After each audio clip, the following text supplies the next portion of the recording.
출애굽기 성경 말씀을 지금 읽어보고 있습니다.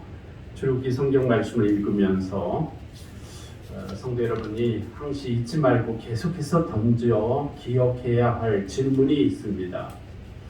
하나님께서 이스라엘 백성을 애굽에서 이끄셔서 가나안으로 인도하시는 목적이 무엇이냐 하는 이 질문입니다. 애굽은 살기 힘든 곳, 또 애굽 땅은 우상이 들끓는 나쁜 땅이었고, 반대로 하나님이 이 백성을 데리고 들어가시게 할 가나안 땅은 그야말로 젖과 꿀이 뚝뚝 떨어지는 풍요로운 땅이고 살기 좋은 땅이고 편안한 땅이어서 그리 옮겨주시겠다는 뜻일까요? 이게 하나님의 목적입니까? 물론 그 목적도 전혀 없지는 않습니다. 430년 동안 애굽에서 노예처럼 살아가던 이스라엘 백성들의 삶이 어떤 삶이었는지를 돌이켜본다면 그야말로 고통과 신음의 연속의 삶이었습니다. 우선 학대와 무시를 당하는 삶이었고, 기본적으로 인간으로서 누려야 할 기초적인 존엄을 보장받지 못한 채 살아가는 비참한 삶이었습니다. 무엇보다도 더 심각한 근본적인 어려움이 있었다면 그것은 현실적인 어려움 말고 바로 하나님 백성으로서의 정체성을 잃어버리고 430년을 살고 있다는 뜻입니다. 하나님이 누리게 하신 안식을 누리지 못하고 하나님께 예배드리지 못하는 하나님의 백성의 그 존재를 잃어버린 삶이 되어가고 있다는 것이었습니다. 7년 대기근이 일어났던 시절, 죽어가던 이스라엘 백성들, 죽을 수밖에 없는 이스라엘 백성들을 애굽 풍요로운 고센 땅으로 인도하여 이스라엘 민족 전체의 생명을 구원받게 이끌었던 요셉과 그 요셉을 잘 대우하고 알던 왕 시절에는 얼마나 풍요로웠는지 모릅니다.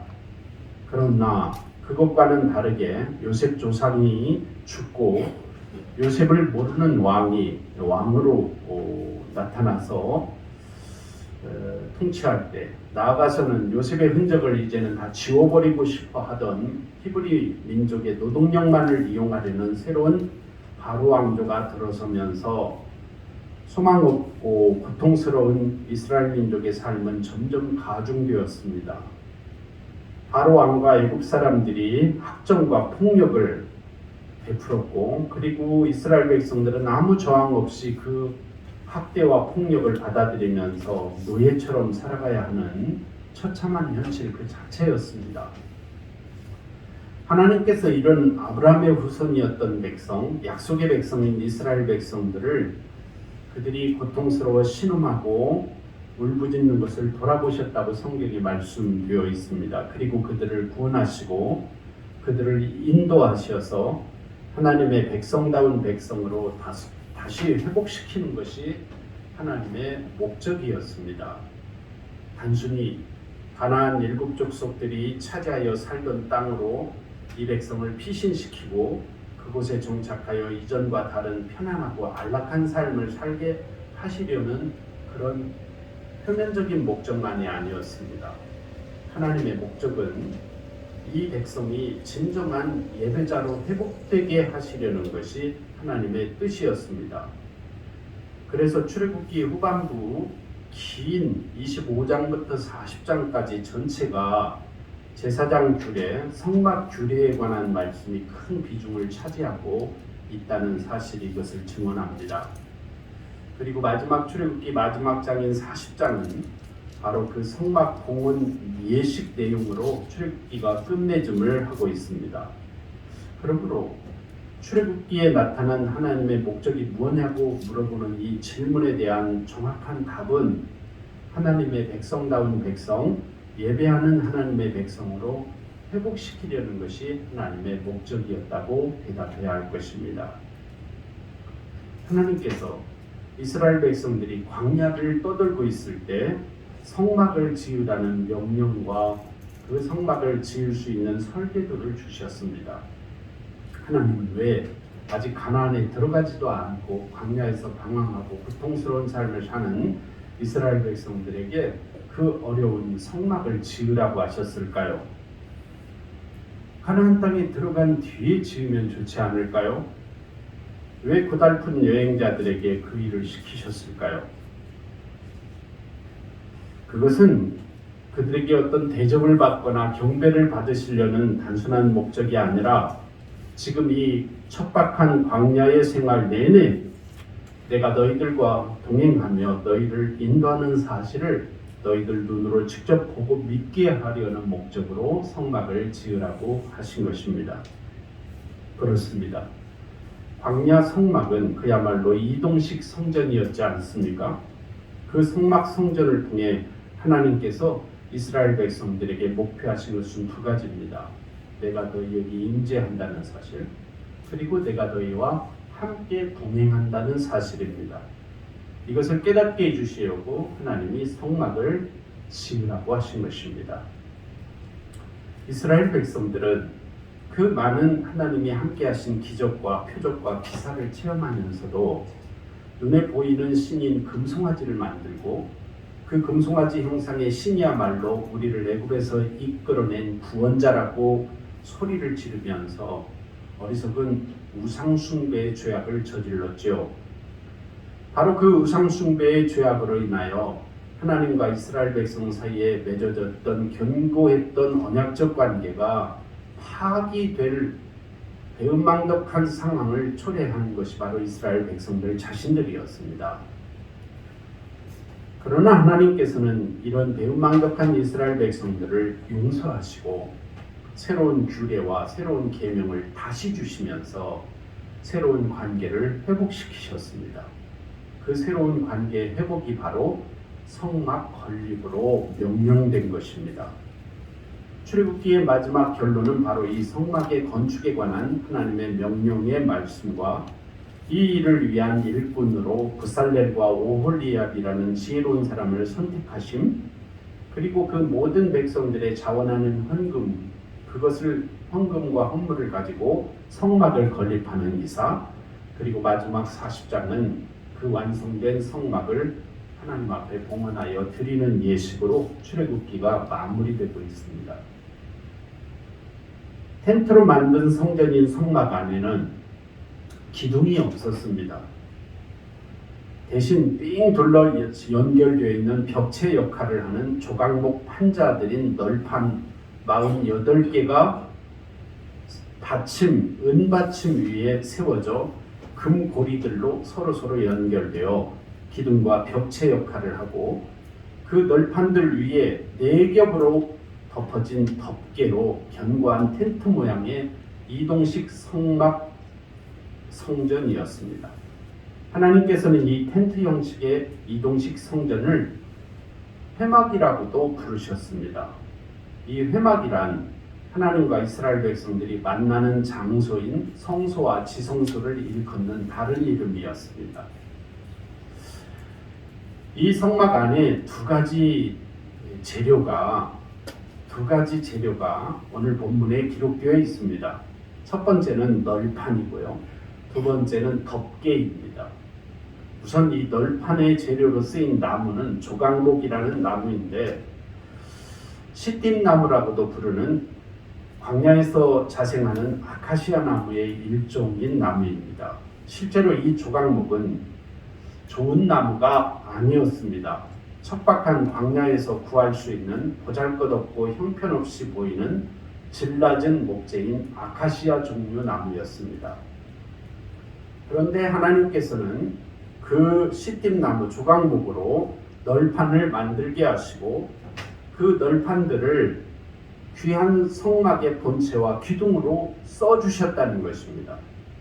뿐만 아닙니다. 하나님께서는 그 보잘것없는 널판들 48개를 고귀한 금으로 싹 덮으셨습니다. 그 널판을 연결할 고리와 빗장은 다 금으로 만드셨습니다. 그리고 그 널판과 기둥들을 맨 땅에 흙에 바로 세우지 않고 흙이 묻지 않도록 은 받침을 만들어서 그 은 받침 위에 얹어 세우셨습니다. 은받침 위에 견고하고 값지게 얹어 세우신 것입니다. 또한 그 널판을 멋지게 삥 두를 금태를 만들어 두르게 하셨습니다. 이것이 지난주 새벽 예배 동안에 우리 성도들과 함께 나누었던 출애굽기 36장에 나와 있는 이 널판에 관한 말씀이었습니다. 널판과 함께 특별한 것 또 한 가지는 이 널판들을 벽체로 세우고 그 위에 천으로 포장을 덮었습니다.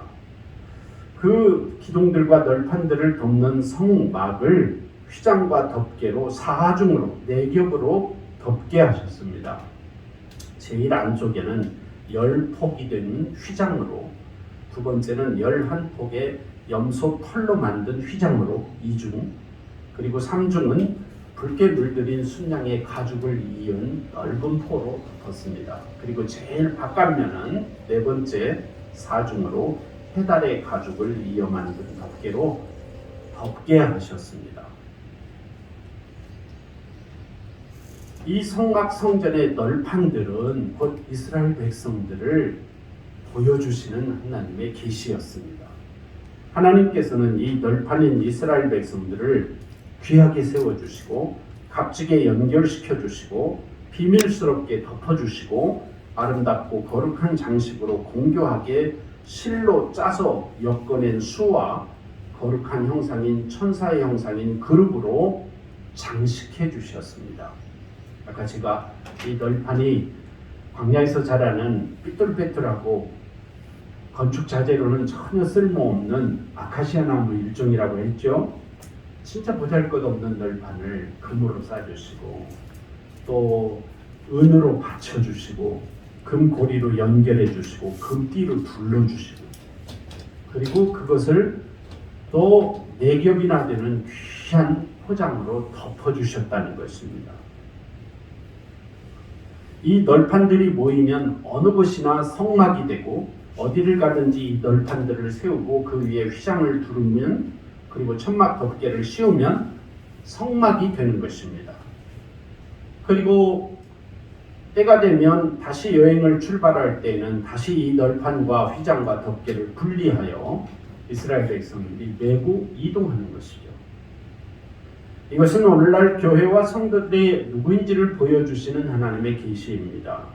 성전은 판자 하나하나를 조립해서 세워진 것처럼 오늘날 믿는 사람들 한 사람 한 사람이 다 모여 연결되어 교회를 이룬다는 뜻입니다.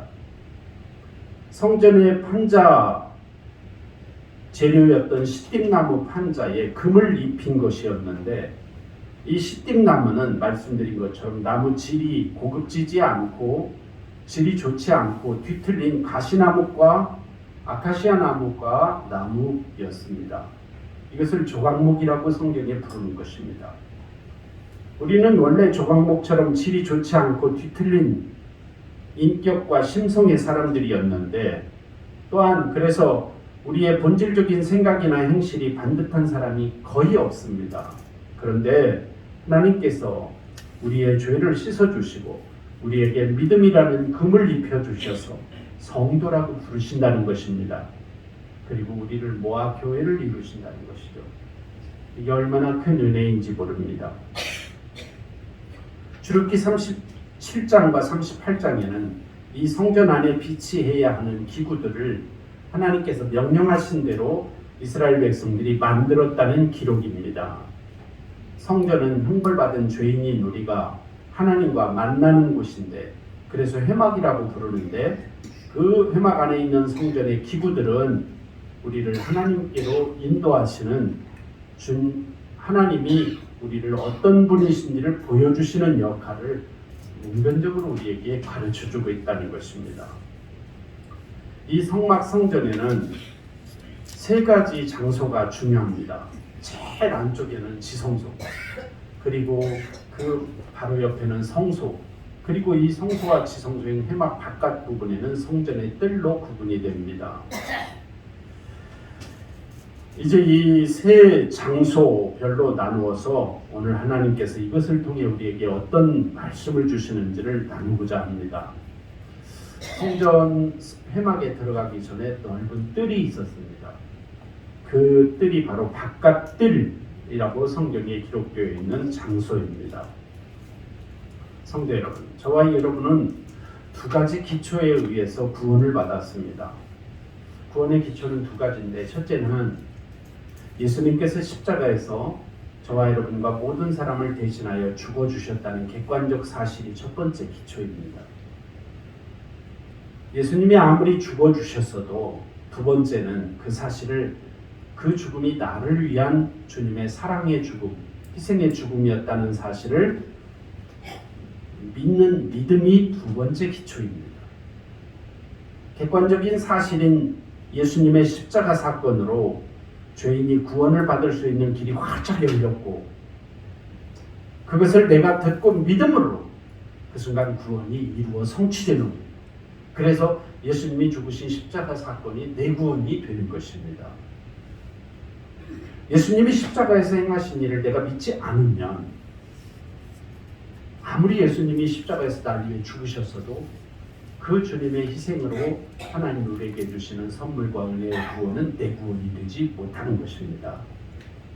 그래서 성경에는 누구든지 믿는 자마다 영생을 얻었고 라고 말씀하시는 것입니다. 믿어야 됩니다. 그런데 내가 십자가의 사건, 즉 복음을 믿으려면 누군가 나에게 이 복음을 전해주어야 합니다. 알려주어야 하고 누군가 나에게 이 복음으로 이끌어야 합니다. 이것을 전도라고 합니다. 성전 바깥들의, 성전 안에 있는 휘장 말고 성전 바깥들 출입문에 큰 휘장이 쳐져 있었습니다. 그 휘장은 바로 전도를 상징합니다.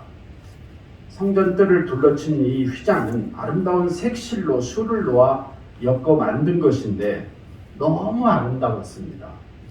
그래서 바깥에서 이 성전 출입문인 휘장을 바라보면 저 안에는 뭐가 있을까? 무엇이 저 안에 있길래 이렇게 아름다울까? 하는 호기심을 갖게 만들었다는 것입니다. 비록 성전 본체는 우중충한 해달의 가죽으로 둘러 씌워 있어서 시커멓게 먼지 구더기였을지 모르지만 바깥뜰에 친 휘장은 휘황찬란했다는 것입니다. 그래서 사람들은, 이스라엘 백성들은 함부로 그 안에 들어갈 수는 없었지만 그 휘장을 보면서 이 성소가, 성막이 거룩하다는 것을 느끼게 했다는 것입니다. 이것이 바로 누구든지 하나님께 돌아오라고 사람들을 부르는 복음의 손짓입니다. 성도 여러분은 예수님을 어떻게 믿기 시작했습니까? 선교사님들 중에는 어떤 사람들은 병원 사역으로 선교를 하고, 어떤 사람은 학교 사역을 통해 또 선교를 했고 또 지금도 하고 있습니다. 물론 기독교 학교에 다닌다고 해서 다 예수를 저절로 믿거나 교회가 세운 병원에서 치료받았다고 해서 다 구원받는 것은 아닙니다. 그러나 그 사람들 중에는 자신의 병이 치료되고 교육의 혜택을 받음으로써 하나님께 관심을 갖게 되고, 예수 믿는 사람이 이런 착한 일도 해서 내가 죽을 뻔했는데 이렇게 살아났구나 하면서 좋은 느낌을 갖고 교회를 다니게 되는 경우들이 있다는 것입니다. 여러분들 어렸을 때 어떻게 예수 믿었습니까? 어른들 중에 어렸을 때 나도 성탄절에 교회 가서 과자를 많이 얻어먹었다고 말씀하시는 분들도 계시고, 나도 한때 어렸을 때는 재미있게 주일학교를 다닌 경험이 있다고 고백하는 분들도 있습니다. 이런 일들이 바로 휘장과 같은 역할입니다. 하나님은 치료와 착한 행실과 은혜의 경험들로 많은 이 세상 믿지 않는 사람들을 당신께로 부르시는 것입니다. 그리고 그 일을 위하여 이웃에게 사랑을 베풀고 열심히 전도하는 전도자들과 선교사님들을 지금도 세워 보내고 계십니다. 전 세계에 파송받아서 복음을 전하는 선교사님들, 오늘 이 순간에도 이름도 없이 빛도 없이 복음을 듣고 사도 바울처럼 영혼 구원의 사명을 위해 각자의 삶의 자리에서 복음을 전파하는 모든 사람들의 거룩한 빛이 바로 전도입니다. 사람이 이런 분들에게 순종하면 그리고 그분을 따라가면 구원을 받게 되는 것이죠. 이게 휘장, 바깥들에 있는 휘장을 통해 하나님이 말씀하시는 바입니다. 그 화려한 휘장을 열어 젖히고 안으로 들어가면 바로 만나게 되는 것이 바로 제단입니다. 제단. 번제단이라고도 부르죠. 번제단은 짐승을 잡아 피를 받아 뿌리고 내장을 꺼내고 다리는 잘라내고 몸통째에 제단 위에 올려놓고 불로 태워 제사를 드리는 제단이 바로 이 번제단. 그래서 상당히 무시무시한 것입니다. 생각해보면 그 옛날 제사장님들은 마치 짐승을 잡아 처리하는 백정과 같은 일을 했다고 볼 수 있겠습니다. 매일 짐승 죽이는 일을 일로 했으니까요. 하나님은 왜 산 짐승을 잡아 바치라고 했을까요? 집에서 각자 잡아서 고기만 갖고 오라고 하시지 왜 산 짐승을 끌고 와서 바치라고 했을까요? 거기서 죽여서. 하나님은 짐승 고기를 즐겨 잡수기 원하셨을까요? 하나님은 그런 것이 필요한 분이 아닙니다. 여기에는 하나님이 우리를 가르치고자 하시는 깊은 뜻이 있었습니다. 인간이 지은 죄는 이렇게 누군가가 대신 죽지 않으면 해결될 수 없는 형벌이 있다는 것과 우리들을 위해서 그리스도께서 대신 죽어 제물이 되신다는 것을 가르쳐 주시려는 하나님의 원대한 계획이었습니다. 제물을 바치느라고 험한 일을 하는 제사장 몸에는 아마 그 짐승을 잡으면서 피가 막 옷에도 묻고 얼굴에도 묻고 손에도 묻고 몸에도 묻었을 것입니다. 냄새가 그 옷에 또 그 몸에 배었을 것입니다. 이렇게 제물을 바치느라 험한 일을 하는 제사장이 누구일까요? 인류의 제사장 되시는 예수님을 상징하고 거기서 타 죽는 짐승은 누구를 의미할까요? 타 죽어 제물이 되는 짐승 역시 장차 우리의 죄를 대신하여 처참한 죽음을 십자가에서 죽음 당하신 예수님의 희생을 상징하는 것입니다. 그러므로 이 번제단은 죄값은 사망이며 나를 대신하여 대신 죽으신 분이 계셔야만 한다는 사실, 그리고 그분을 의지하고 믿지 않으면 죽을 수밖에 없다는 것을 알려주는 성소의 중요한 자리가 바로 이 제단, 번제단입니다. 죄인이 하나님 앞에 나가려면 누구라도 이 제단을 통과해야 합니다. 자기가 지은 죄가 얼마나 무서운지를 깨닫고 나 대신에 죽은 그리스도를 믿어야만 사람이 하나님께 나아갈 수 있듯이 말입니다. 사람이 하나님 앞에 가려면 자기의 죄를 폭로당하고 자신이 지은 죄는 내가 죽었어야만 마땅한 죄라는 사실을 인정하고 깨달아야 합니다. 그리고 그것을 위해서 나 대신 십자가를 지신, 그래서 번제단에서 죽듯이 제물이 죽듯이 죽으신 그리스도를 믿어야만 하나님과 교제하는 더 깊은 자리인 성소와 지성소까지 나갈 수 있다는 것입니다. 제단을 통과하지 않고는 성소를 들어갈 수가 없어요. 이 제단을 통과하려면 짐승이 죽어야 돼요. 그게 바로 저와 여러분으로 비유하자면 죄를 깨닫고 회개하지 않고는 주님 앞으로 갈 수 없다는 뜻입니다. 이 번제단 바로 옆에 물두멍이라는 것이 있었습니다. 제사를 집례하느라 손과 몸에 피를 묻힌 제사장이 제물을 잡아 죽이고 제단에 불사르는 모든 일을 다 끝낸 후에 더 깊은 자리인 성소로 들어가려면 그냥 들어갈 수 없어서 손과 몸을 씻는 곳이 바로 이 물두멍입니다. 그래서 이 물두멍에는 지금으로 말하면 세수대와 같은 큰 그릇이 있어 거기에 물이 항상 깨끗한 물이 받아 있었습니다. 거기에 씻을 수 있는 사람은 제사장입니다. 이 물두멍은 이미 죄를 고백하고 십자가의 피로 용서를 받은 사람이라도 하나님 앞에 나갈 때마다 자신의 행실이 부정함을 인정하고 내가 사죄를 받아야 한다는 것을 마음에 깨닫게 하시는 하나님의 뜻입니다. 가르침입니다. 우리는 이미 회개하고, 저와 여러분 같이 오늘 이 코로나19 엄중한 상황 속에서 예배드리는 분들은 이미 회개하고 하나님 백성이 되었지요. 그러나 그럼에도 불구하고 주님 앞에 나오는 주일날마다 예배를 드리는 시간마다 기도할 때마다 지금도 날마다 생활 속에서 죄를 지으면서 살아가고 있지 않습니까? 그래서 하나님 앞에 나갈 때마다 그동안 다시 지은 죄를 계속 반복적으로 인정하고 깨끗하게 되려는 노력을 중단할 수 없다는 것입니다. 제사장이 이 물두멍에 깨끗한 물로 씻듯이 말입니다.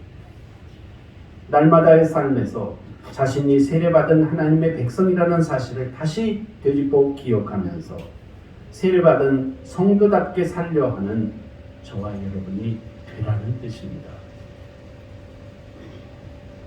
이제 이 번제단과 물두멍을 지나면 성소에 들어가게 됩니다. 성소에는 아무나 들어가는 것이 아닙니다.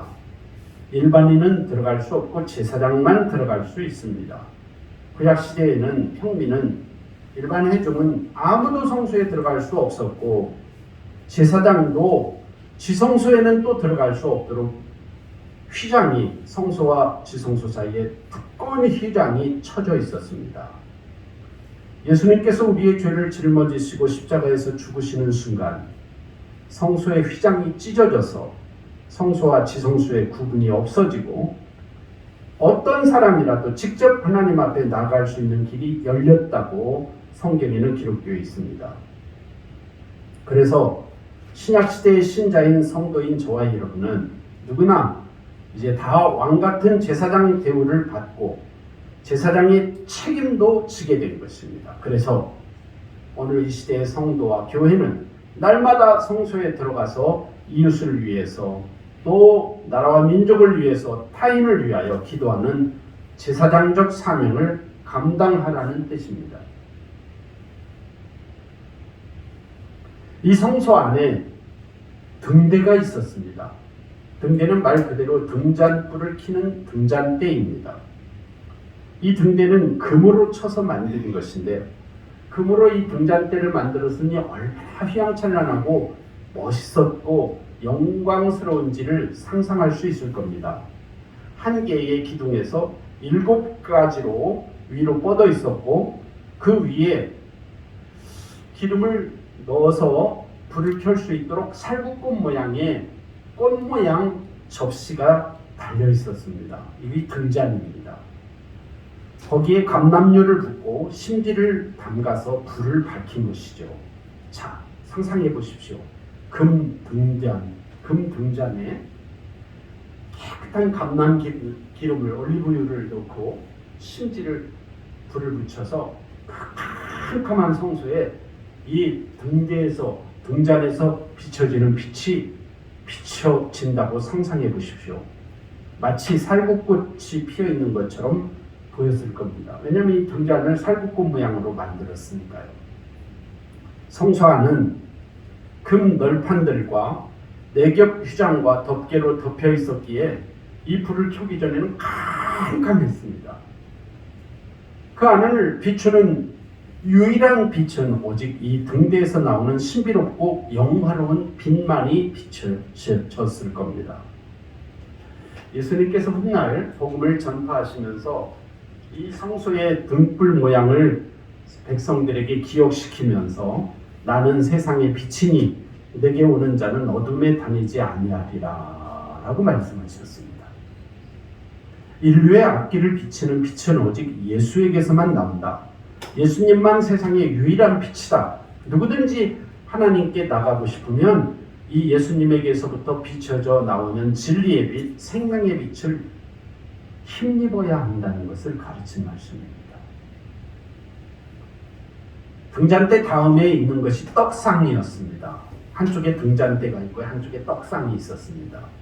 떡상은 조각목으로 아까 말씀드린 그 아카시아 나무로 만든, 그러나 아카시아 나무로 만들었지만 이 떡상의 겉표면은 다 금으로 쌌습니다. 그 위에 제사장이 직접 만든 거룩한 떡 12덩이를 6개씩 두 줄로 진열해 놓게 되어 있었습니다. 나중에 이스라엘 백성들이 가나안에 들어간 후에는 자신들이 농사지은 곡식을 빻은 가루로 이 떡을 만들어 올려놓게 했습니다.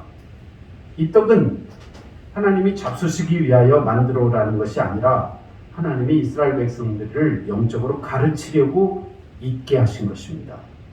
하나님은 떡을 잡수시지 않습니다. 다만 우리 인간에게 떡이 필요하죠. 그런데 그 떡은 사람이 만든 것이 아니라 처음에는 하나님이 내려주신 만나 가루로 만들었습니다. 예수님께서는 요한복음에서 나는 하늘로서 내려온 산떡이니 사람이 이 떡을 먹으면 영생하리라. 내가 줄 떡은 세상의 생명을 위한 내 살이로다 라고 말씀하신 적이 있죠.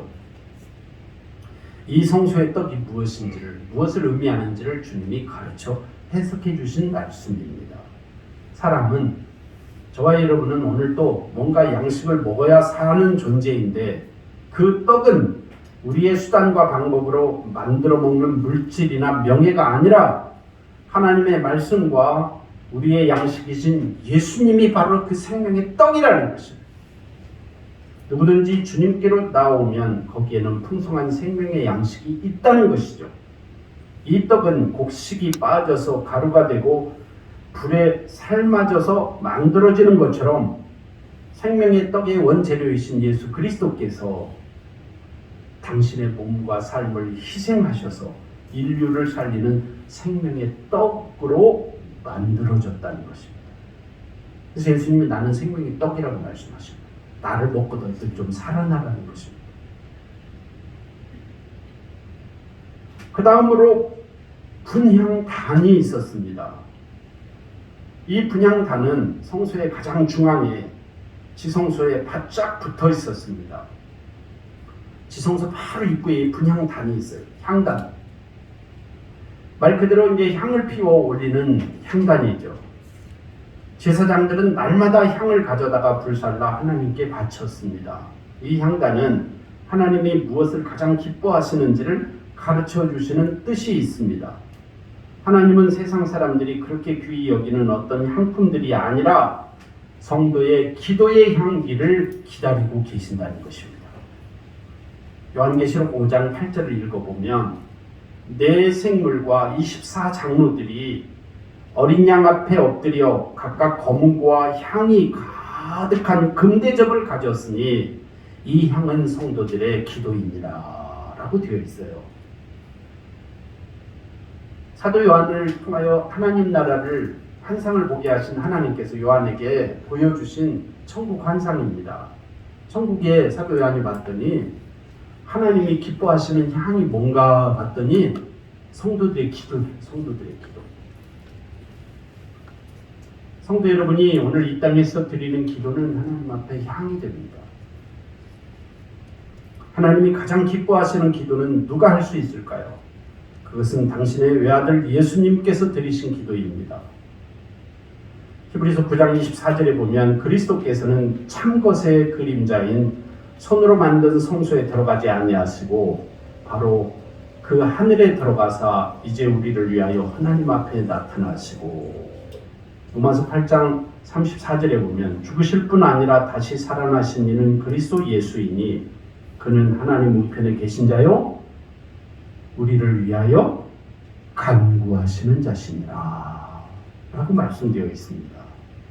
예수님께서 오늘 저와 여러분 한 사람 한 사람을 위하여 간구하시는 중보 기도를 통하여 저와 여러분이 구원받았고 저와 여러분에게 하나님의 은혜와 사랑이 지금도 베풀어주고 있다는 것입니다.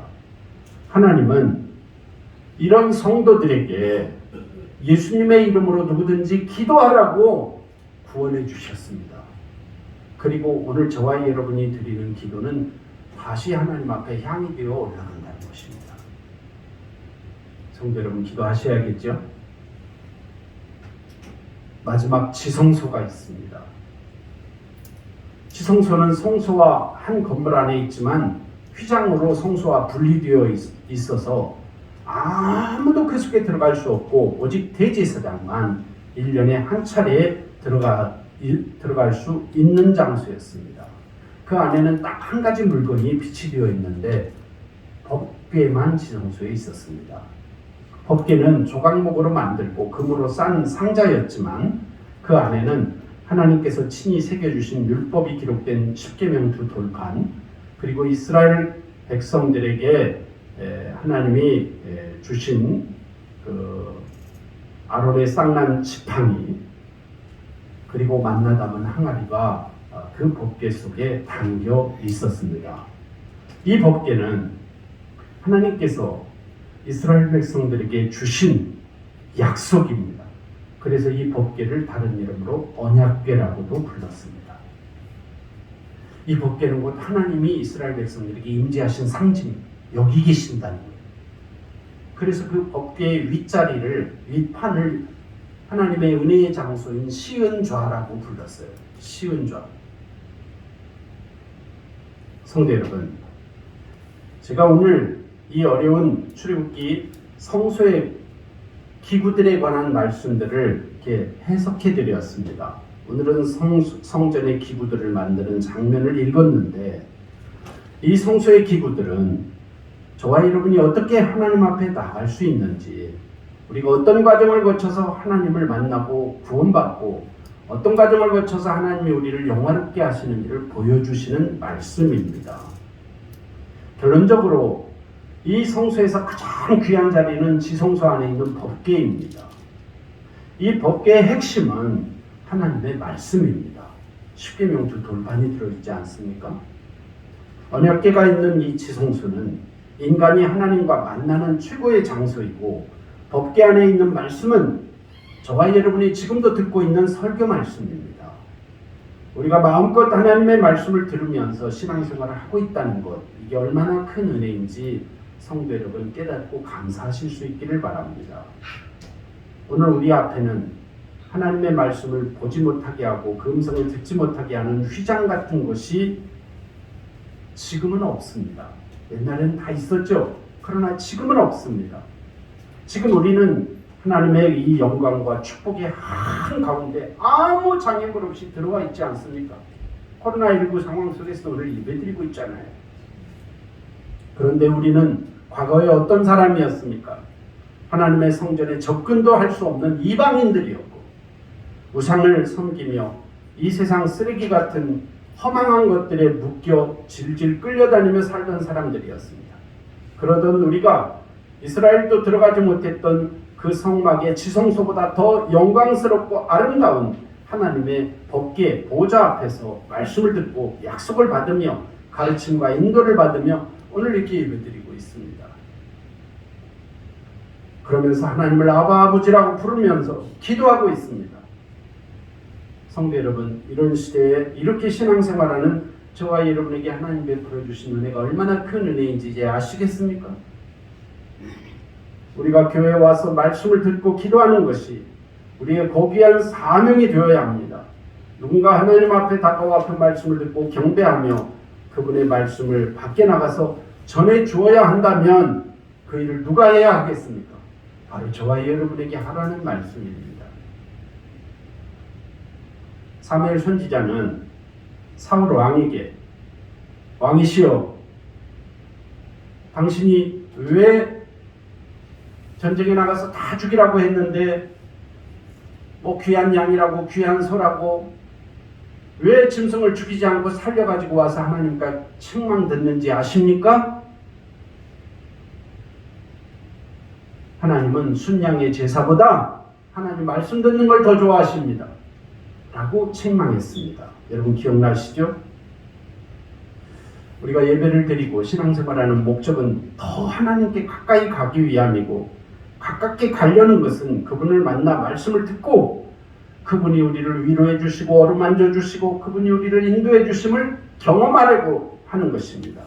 그렇다면 성도 여러분, 저와 여러분이 예배 시간에 말씀을 전하고 듣고 말씀으로 어루만져 주심을 받는 것이 짐승으로 제사를 드리는 제사보다 100배 낫다는 말씀입니다. 성도 여러분, 하나님은 오늘도 저와 여러분이 하나님 앞에 꺼리낌 없이 나가서 항상 말씀을 통해 하나님을 만나며 하나님이 어떻게 인도해 주시든지 그 하나님의 인도하심에 평생을 말씀대로 순종하며 살기를 바라시는 것입니다. 이것이 광야에서 어려운 시절을 살았던 이스라엘 백성들에게 기어이 성막을 지으라고 하신 하나님의 뜻이고 그 성막의 요소들을 통하여 계시해 주신 하나님의 목적입니다. 성도 여러분, 이제 말씀을 들었습니다. 오늘 저와 여러분에게 교회와 법궤 같은 하나님의 말씀이 얼마나 소중한지 다시 한번 깨닫는 이 주일이 될 수 있기를 바랍니다. 코로나19 상황이 이제 4차 대유행이라고 불릴 만큼 천수백 명이 넘는 사람들이 매일 이렇게 감염 확진자가 나와서 불가피하게 다음 주일과 그 다음 주일 2주일은 대면 예배를 드릴 수가 없습니다. 그래서 성도 여러분, 오늘 드리는 예배를 여러분 꼭 마음에 새기시고 다음 주일과 그 다음 주일 예배는 영상으로 제가 설교를 유튜브에 올려 보내드리도록 하겠습니다. 성도 여러분, 그것을 통하여 하나님 앞에 변함없이 예배하고 주님을 경배하시는 저와 여러분이 다 되시기를 바랍니다. 기도하겠습니다.